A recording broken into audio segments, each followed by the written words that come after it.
And now it's time for a review of Tune In to the Midnight Heart. It stars a young boy named Yamabuki, who is the heir to a really rich conglomerate and is very arrogant and very headstrong and very stubborn. And when he was in middle school, he listened to a radio podcast from a girl just named Apollo. He doesn't know her real name.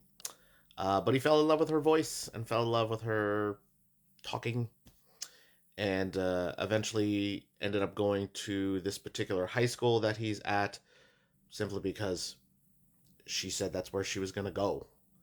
They didn't talk for a couple of years, and then he shows up to the school, hears a broadcasting announcement, hears her voice, busts into the broadcasting room, assuming she's the only one there, and turns out there's actually four girls there, each one trying to do something with voice work. One wants to be a VTuber, one wants to be a singer, one wants to be a voice actress, pink hair down in the corner, and one wants to be in broadcasting, black hair there in the corner over there. And in the first episode, he straight up asked them, which one of you is Apollo? Nobody says anything, but it turns out that she's trying to hide her identity from him and also from the other people in the group. We don't really know why yet. Maybe we'll find out later. So then he takes it upon himself to try to further the careers of each one of these young girls looking for voice actor work, or voice work, excuse me. And initially, I'm just like, wow, this dude is abrasive. This dude is weird. I don't really like him. The girls are cute, but they are a little tropey. I don't know. But then the more I watch it, the more I'm like, this is growing on me.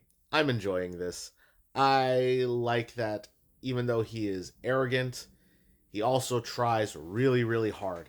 And he gets down on himself when he makes a mistake or makes a miscalculation. And he is doing everything he possibly can to help these girls. And even though he is technically rich, he also works really hard at his side job.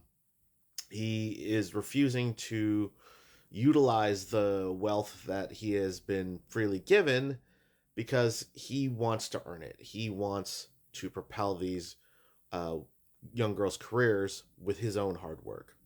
And as time goes on, each one's personality comes out more.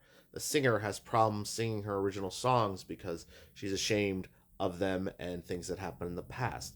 The VTuber has problems with truly expressing herself and emoting and connecting with her audience because she's shy, and even though that's part of her persona, it does make it difficult for people to really attach to her.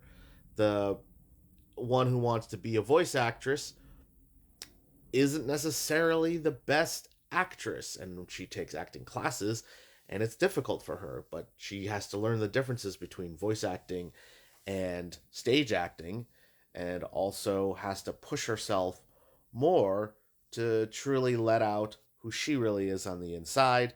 And then, of course, the young girl who wants to be in broadcasting has to learn to enunciate, has to learn how to express herself in a way that is professional. She has to learn how to be comfortable with her ideas for broadcasting. She has to learn that she has good ideas and that she is able to do it, and that she um, presents information and ideas in a professional manner. And so I think it's really cool how, like, initially they all seem to be kind of the same and then branch out, and you actually get to know the personalities more and more. And I like how Yamabuki Kun is actually really trying really, really hard to help them. Yes, he's trying to figure out who is Apollo so that way he can confess his love to them, but they all subsequently start to like him. But they start to like him because of how much effort he's putting in and because of how hard he works and how much he wants to help. Like, you can't help fall for somebody who is trying that hard to see you succeed and who's supporting you in very creative and hardworking ways.